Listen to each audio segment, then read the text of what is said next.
welcome to GR Silver's live summit today, hosted by Six. I'm pleased to introduce the chairman and CEO of GR Silver, Eric Zaunscherb, who's joining us to present a presentation and afterwards go into a live Q&A session. So be sure to ask him questions in the Q&A chat found on the right-hand side of your screen if you have any for him. And because this is an event on Six, recording is going to be available in the coming days on six.com. On-demand viewing, so be sure to check that out. But Eric, I want to pass things over to you so that you can get started. Thank you very much, Cam. Really appreciate being here, and welcome everyone. Really appreciate your attendance as well. It's been a spectacular year for GR Silver, I have to say, and obviously I'm biased. I'm a shareholder and the position that I have, so I'm very, very pleased to be here. So. Let's start by saying that 2021 wasn't necessarily our best year from a share price performance. 2022 has been a very ugly year, not for us specifically necessarily, but certainly as a general comment. This is, as a former analyst, this has been one of the worst years in 40 years in the junior mining space. Obviously, we are looking at a different market coming up in 2023. We are looking at the potential for silver to do extremely well as we see a potential pivot for the US Fed coming up. Silver also has a very strong industrial component. About half demand is industrial, and in total, about 12 to 15% of silver demand is for photovoltaics, so used in solar panels. That's a very important growing demand feature for silver. And I'd also underline that physical silver inventories have plummeted. So that's a very positive outlook for silver equities in general. And I'd like to suggest that GR Silver is in a good position to be part of your portfolio going forward. But if we're coming back to 2022 and how that's been, it's been a fantastic year for us, as I said. I would suggest that we have done some very, very strong geological sleuthing.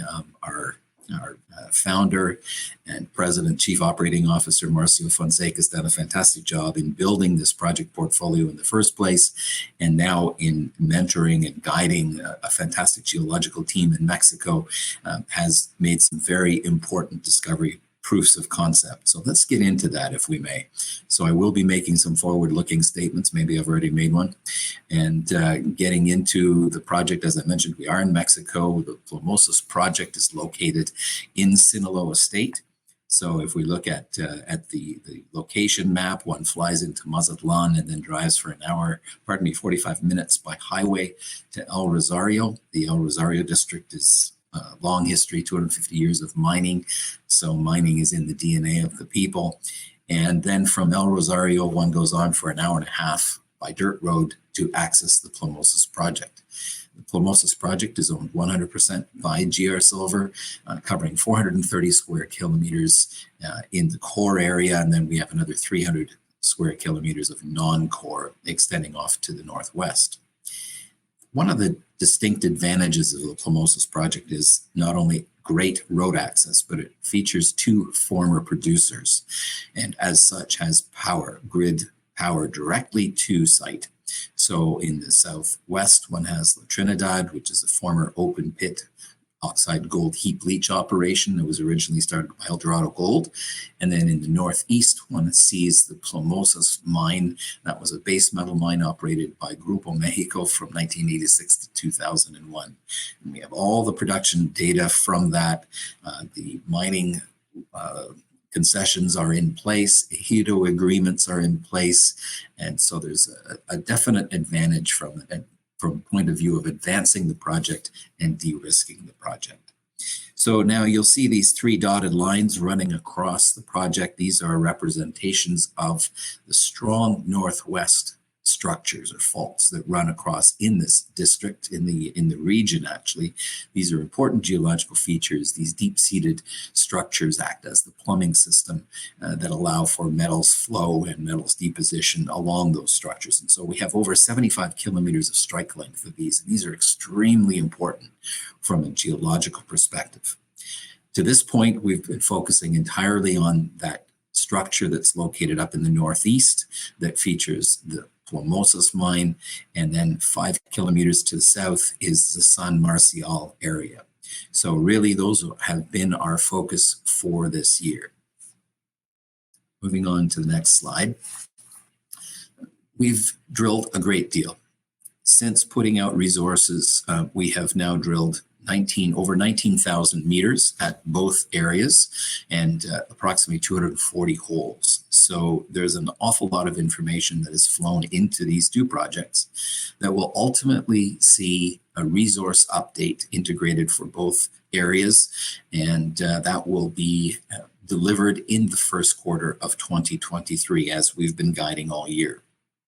So in the San Marcial area, it's all about resource expansion, and to accomplish that, we've gone to depth at San Marcial on an existing resource, and a new discovery has been made, and I'll get into that shortly. At Plomosas, it's all about demonstrating a higher grade, and to achieve that, there's been an infill drill program, very surgical, very targeted, that has been demonstrating a higher grade than is expected from the resource that was published last year. So we'll get into the details of that as well. But the main point is that we will be delivering in the first quarter of 23 a very important catalytic event. Focusing on San Marcial, you can see the green field up to the north. That is the upper volcanic package one sees in the area, and the yellow is the lower volcanosedimentary package. And the San Marcial deposit lives at the contact between the upper and the lower volcanics. That contact also is featuring northwest structures, similar to what one sees on a regional basis, and that structure is an important part of the geological story. So if one looks at the contact, one can see that extends off to the southeast. That contact's been mapped for over 5 kilometers heading off to the southeast. We have another 30 to 40 kilometers before the edge of the concession. Now, that contact also makes an interesting jog sort of in the middle of the map there. And that jog is always something that gets the geologists salivating. And so with some detailed mapping, one can see that there's some interesting structures that cross-cut running off to the northeast. That structural corridor is an excellent target for exploration. And so the other thing that was done was, aside from geophysics, which shows a very strong chargeability anomaly, we're also seeing lithogeochemical samples. We took over 14,000 lithogeochemical samples on a grid, sampling every 25 by 25 meters. And what emerged from that, those 7 ellipsoids, those gray anomalies, are silver anomalies. So silver at surface, which is suggestive of some potential leakage from down below. So all of that came together in an excellent target. So let's put a drill hole in there. So we announced in August, beginning of August, the results from hole number 10, which you can see in there. Hole number 10 delivered 101.6 meters of 308 grams per ton silver. Not silver equivalent, but silver. So that's obviously a significant discovery, a 250 meter step out, if you will, from the existing San Marcial resource. And that therein lies a real potential for further discovery, is repetition of that geological environment as we go off to the southeast. Now, this is another look through it. If I go back to the slide there, you can see the AA prime section, the long section along that contact. This is a view now towards the southwest. And you can see at the top, that hatched area, that's the original San Marcial resource that came out in 2019 based on 52 holes. And then some excellent geological sleuthing looking at the geological structures that occur in there. It was predicted that there should be a plunge down towards the southeast. And so the team expanded a tunnel that existed that would come out of the page here if you're looking at the screen. And then 8 holes were drilled at the end of 2021. And you can see the results from 2 of those 18 meters of 770 odd grams of silver, as well as 30 odd meters of over 200 grams per ton silver. So 2 excellent solid hits to depth. And one can see that we're adding tonnage there, that we're expanding San Marcial to depth. You can also see to the left of your screen that new southeast discovery within that structural corridor. Again, 101.6 meters of 308 grams. And it's always interesting to see within that are some higher grade hits of over a kilo, over a meter. So some very interesting things. Now, what was then done was to drill a fan going in different directions to understand what the geometry of that body is in the southeast discovery area. And so now we've put together a number of holes. There's a very solid feeling that this is also going to contribute to the tonnage at a very decent grade to San Marcial.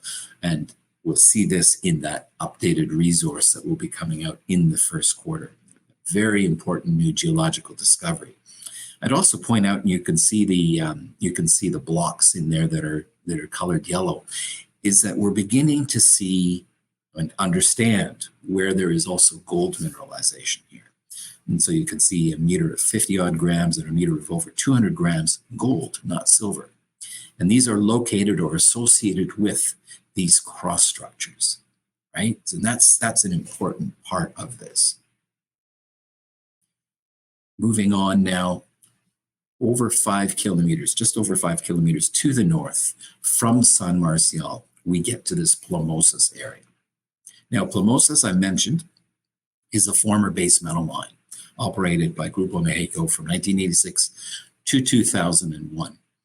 And so when you look at those production records, we know for a fact that, first of all, they were chasing base metals, and that the average grade of the byproduct credit to them was 190 grams per ton silver over the life of the mine. Some years were over 300.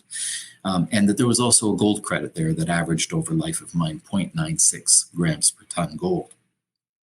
That's all well and good. We took that historical data, over 500 drill holes from the past, and put out a resource that was based on the drill holes that were provided and the sampling that was provided and some additional modern holes.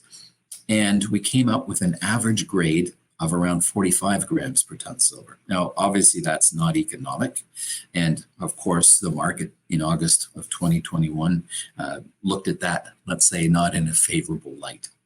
But we needed to get that data out there into the public domain. We needed to draw a line in the sand and say, okay, this is what we've got now, folks. But there's a huge difference between that 45 grams and 190 grams. So why is that difference? Well, let me make it very clear that in the past, when the base metal miner sampled core, where they saw sulfides, where they saw sphalerite, where they saw galena, they sampled.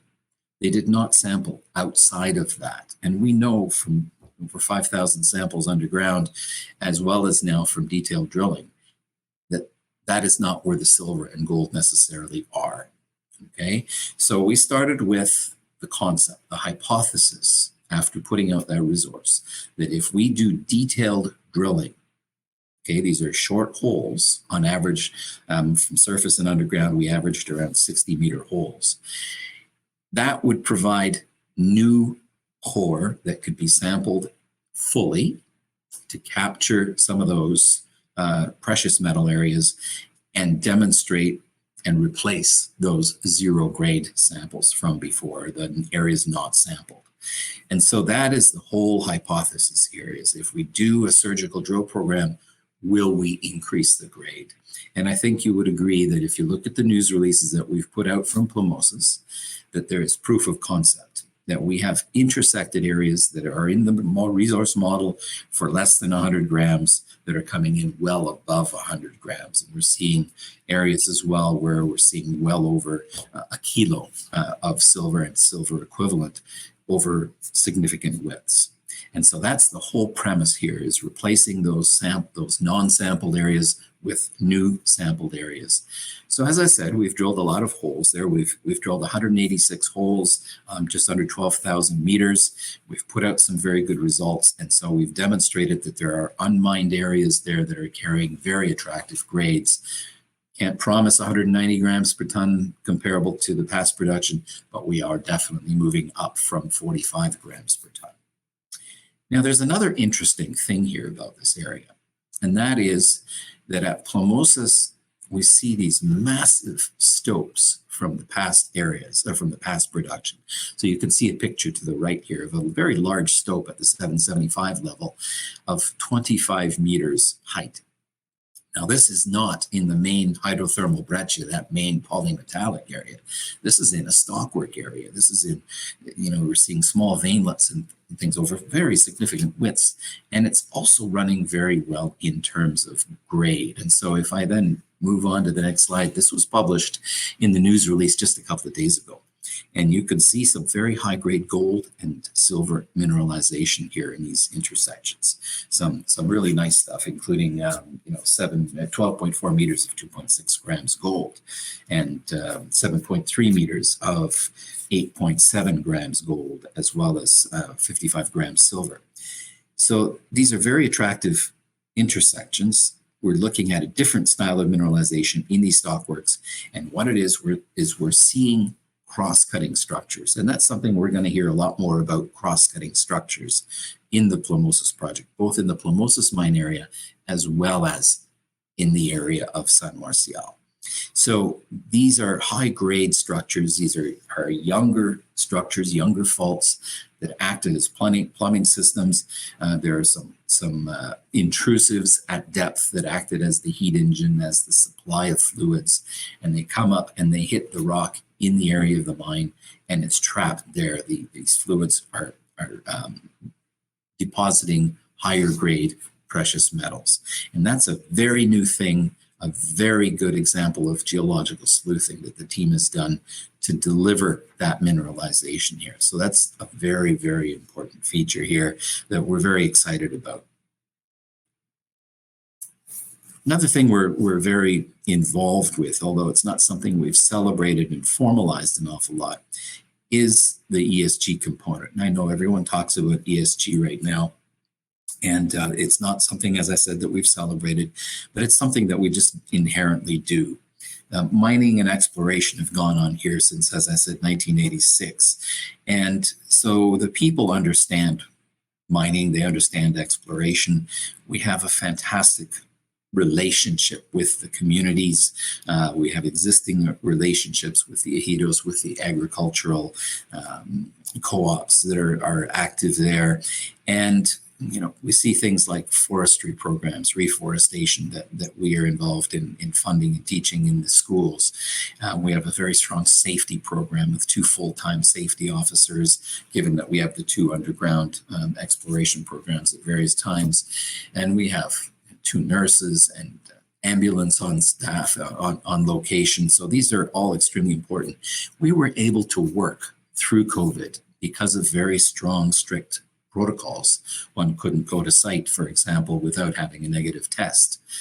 On site, everyone masks and distances, and their temperature is taken before every meal. So if someone's running a fever, immediately get isolated, nurses look after you. And that sort of care, that kind of professionalism is appreciated by the community. Just last weekend, there was a really nice celebration on site attended by over 200 people, employees, family, community members, ejido officials, and so on.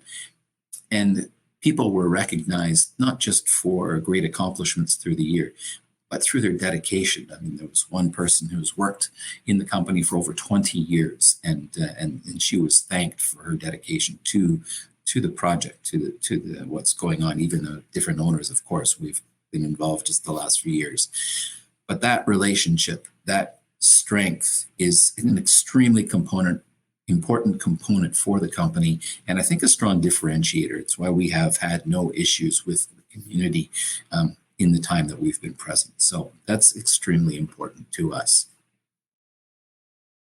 Capital structure, 231 million shares, 288 million on a fully diluted basis. I would note that none of the options and warrants are in the money at this point in time. We do have a strong institutional following, some great long-term shareholders that have been there for us. First Majestic has over a 9% interest. They have that interest as a result of vending one of their properties into this project, helping to make it one of those big projects. From a management perspective, management clearly has some skin in the game as well. In terms of value, We're currently trading at $1.03 US per ounce of silver in the ground on a measured and indicated basis. And the mean is closer to 2. So there's a very significant discount there. But that gap is closing. In July, at the depths of the market and at the depths of the way that this company was being viewed, we were down to 41 cents US per ounce. And that was in July. And since that time, our valuation has increased dramatically, over 150% relative to the peers. And so we're quite pleased with that performance. It is an improving performance. There's a lot more that we can do, and there's a lot more that we are doing. As I said, we've had an extensive drill program to demonstrate these different aspects of the project. We're excited about those results, and the valuation is beginning to reflect that. So as a former analyst, the thing I always looked for were the 4 Ps, right? And so those were project, place, people, and price. And I think that given where we're located, the infrastructure that we have, the project that we have that is scalable. There aren't too many projects out there that have over 430 square kilometers attached to them that have that length, strike length of perspective structures to look at. So that takes care of the project. In terms of the people, we have a spectacularly experienced management group. As I've said before, Marcial had the vision to create this project. We have Trevor helping out as VP Exploration and VP Corp Development, Blaine, a very experienced CFO, and Brenda, who's doing a really great job increasing the profile of the company, and one can see the result. In terms of the board, I always point out Laura Diaz. Laura is a mining lawyer based in Mexico City and the former Director General of Mines in Mexico. So she knows how the system works. And of course, also Jonathan Rubenstein, some of you may recognize as being former chair of Mag Silver, one of the most important silver discoveries over the last 2 decades. So the people are in place. And in terms of price, as I said, we're trading at 41 cents per ounce in the ground. We're up over $1, and the mean is closer to $1.75. And so for me, if I go back to that valuation slide, as we deliver more ounces in the first quarter of 23 at a higher grade, something that looks more economic, we should be moving up to the right on this chart. And that's something that we're looking forward to as a re-rating as we come into that first quarter. So this is a great opportunity, if I could, to start the question portion of this portion. Absolutely, Eric. I really appreciate the great presentation. And just as a reminder to everyone in the audience, if you do have questions, now's the time. Please submit them in the Q&A chat found on the right-hand side of your screen. But Eric, we've already had a couple questions come in, so let's get started. Albert has a question. Can you elaborate on whether the company has been in discussions with independent consultants or geologists who will provide key input into the upcoming mineral resource estimate? And if so, how are discussions going in comparison to last year's resource estimate? Yeah, I mean, I think that on various levels, if you look at, for example, the high grade results that we put out over large widths, and the fact that San Marcial looks like a silver deposit rather than a silver equivalent deposit, a polymetallic deposit, that has brought a lot more attention. So, we've had a number of parties that have been to site, mining companies that are looking at what we're doing. And the nice thing is when you do get a producer that comes in to look at your project, they invariably also have opinions on what we're doing and how we're doing it. There have been a lot of compliments about how things have been done. So that's always a good validation for how things are going. Pardon me. We've also had a number of consultants that have come in. I mentioned the importance of the structural geology and understanding those cross-cutting structures. And so if we go back to the slide in San Marcial here, you can see this extension to depth from the existing resource. That was something that's part of a structural interpretation.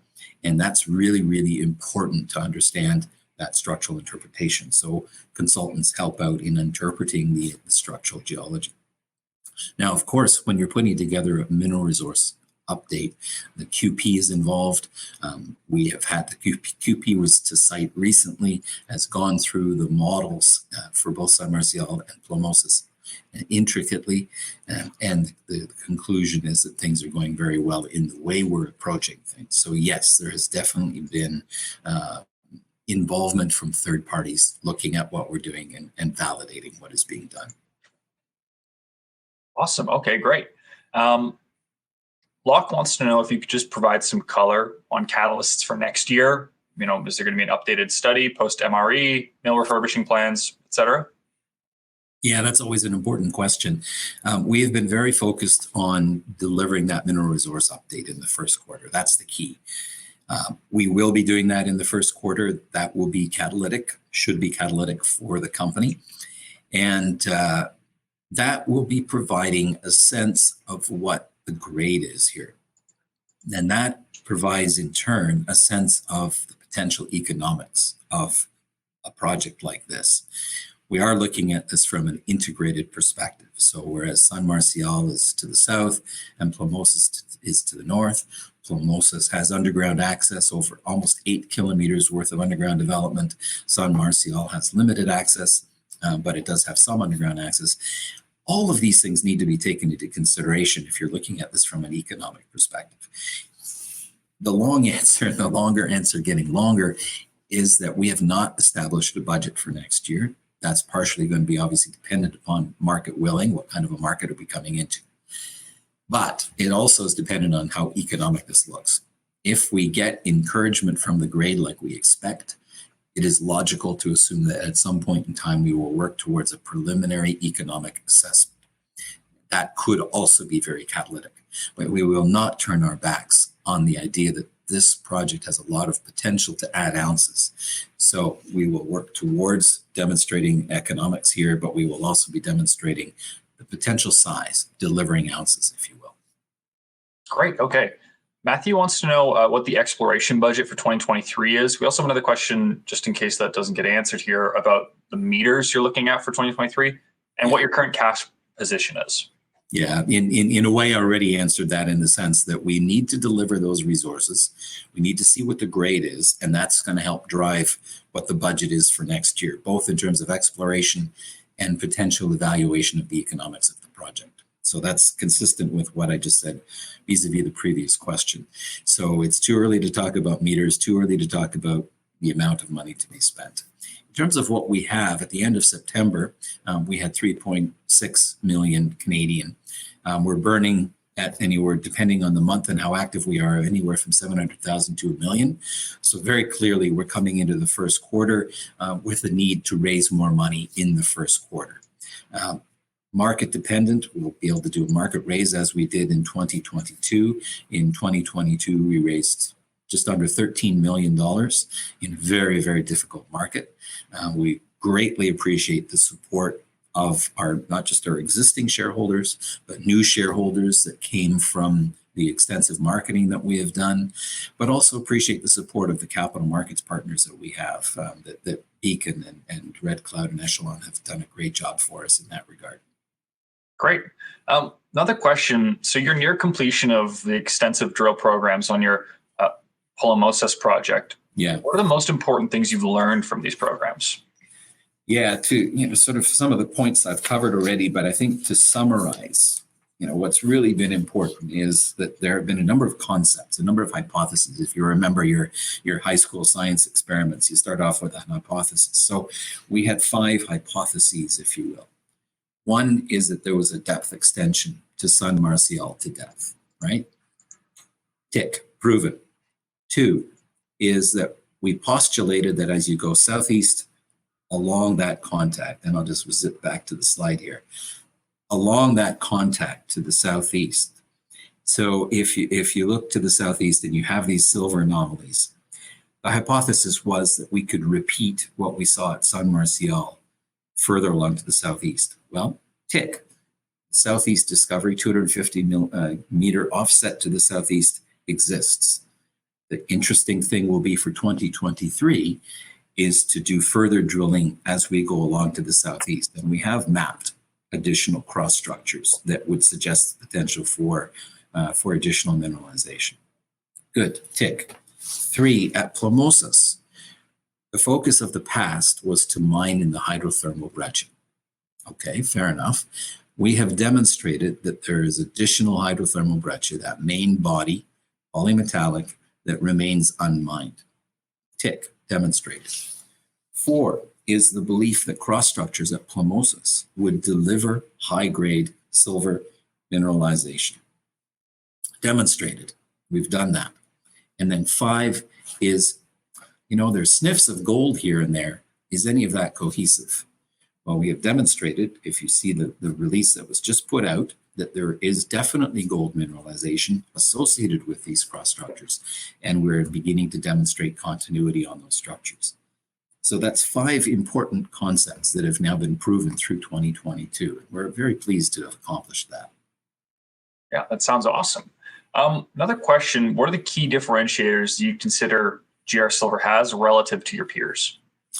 Yeah, that's a great question. I mean, one of the things when I'm marketing, I'm talking to the institutional investors, is they say, oh, there's just all these exploration companies in Mexico. There should be consolidation.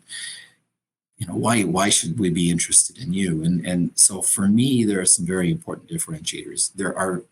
There's a moratorium right now on the issue of concessions in Mexico, okay, as the government catches up with the work that's been done in the past. They've prevented additional concessions being issued. We have not just our core, but of 430 square kilometers. We also have 300 square kilometers in addition that we consider to be non-core. And so there aren't very many companies that have that much ground and that much available in Mexico. And so consequently, we have a strong currency from a ground perspective. That's a differentiator. Secondly, is our core property, as I mentioned, covers about 75 kilometers of these key northwest structures. There are very few companies that have that kind of potential. And along those structures, we see a lot of artisanal workings, a lot of historical workings, a lot of positive indications from a geological, a geophysical, geochemical perspective. So there's a lot of smoke that has to be investigated as we have been focusing on San Marcial and Plomosas going forward. In terms of other differentiators, I mentioned the strong relationship that we have with our neighbors, with our employees. And one hears quite regularly about blockades and challenges in working with people on a local basis. We have had no issues. We're very, very proud of that strong relationship. And I love the passion that Marcial shows when we're talking about how that relationship is built and maintained. So that's quite an important differentiator going forward. Absolutely. This next question, so all companies suggest that they're undervalued. Why do you think, and you've touched on this before, but why do you think that GR Silver is undervalued? Maybe it bears repeating. Yeah, I mean, first of all, the question is it undervalued? And I think, as I pointed out in this particular slide, as we're trading at just over $1 US per ounce in the ground, the peers are significantly higher.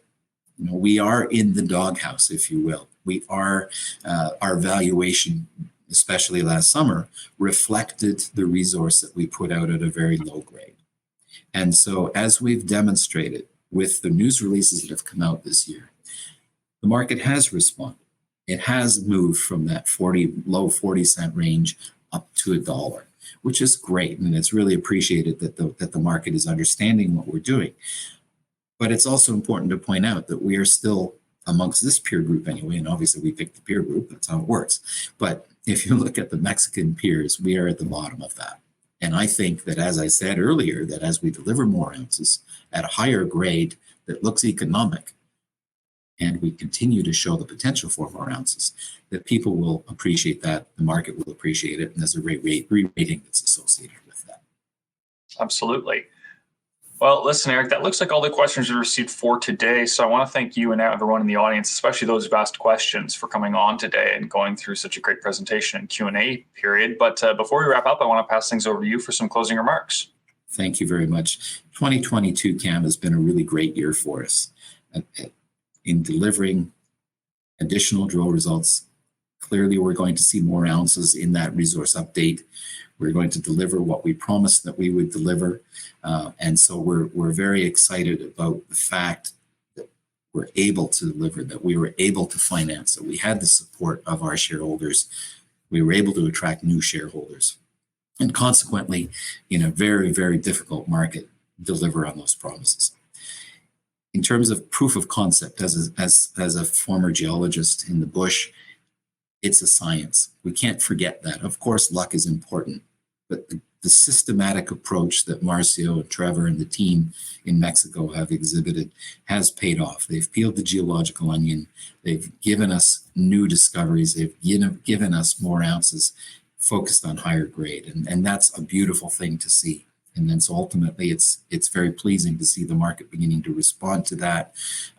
GR Silver has been one of the better performers in that peer group through 2022, and we're very much looking forward to getting the resource out in the first quarter, building a budget and a plan, a strategic plan for 23, which will incorporate more exploration and potentially, if we have the encouraging grade, working towards some economic answer to what this represents. All right. Well, Eric, that sounds great. I hope you and everyone in the audience has a good rest of the day. We're wrapping up now, so have a good one. Cheers. Thanks very much, Cam.